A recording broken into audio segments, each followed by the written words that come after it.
Good afternoon mga idol. Ito kung mapapansin nyo mga idol, may project kami rito kay RJ Reyes dito sa Metropolis. Kung mapapansin nyo mga idol, tapos na gatiran. Ayan, nagpipintura at nagsisilant na lang sila. Ayan, mapapansin nyo mga idol, ayan, ayos na. Kami rin gumawa nito mga idol. Ayan, mapapansin nyo mga idol, yan. Yung araw na yun, kami rin gumawa nyan, yung spandrel na yan. Ayan, yung gutter na yan, yung upper na yan, kami rin nagbuboom yan. Ayan. Ito yung additional mga idol. Ayan.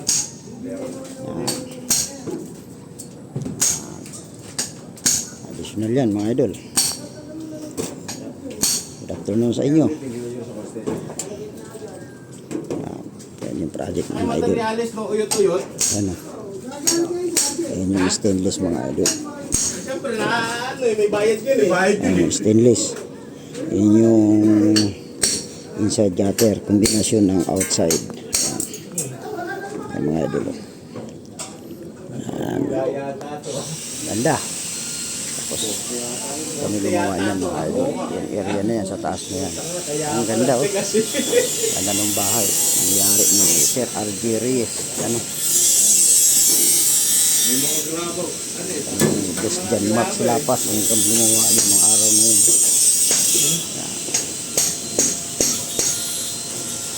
Magwa 1 year na pala to boss. Boss, 1 year na pala to.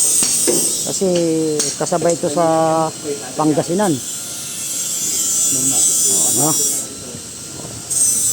Yung taas ng mga idol, 1 year na pala to. Bilis ano boss, ano? Dito tayo galing bago tayo nagsukat ng Pangasinan. Oo. Kaya 1 year na to.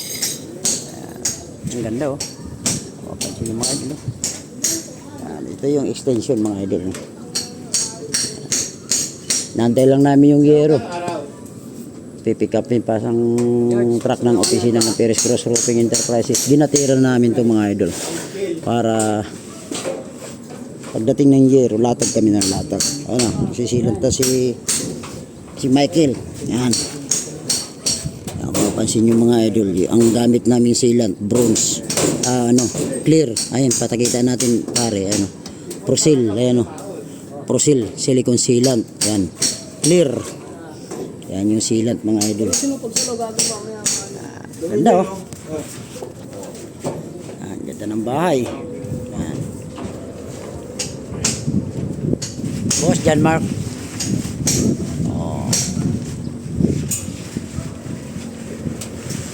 Ganda oh, tuto kami kanto para mukha oh. Ganda nga, nakakabilib. Hindi mo akalain na babalik pa tayo rito. May mata. Tama pa siya mga idol. Yan yung ginawa namin. Ayan. Yung gutter, pasya cover, spandrel. May mukha yun. Ganda. Okay, thank you. God bless mga idol. Good afternoon po sa inyo.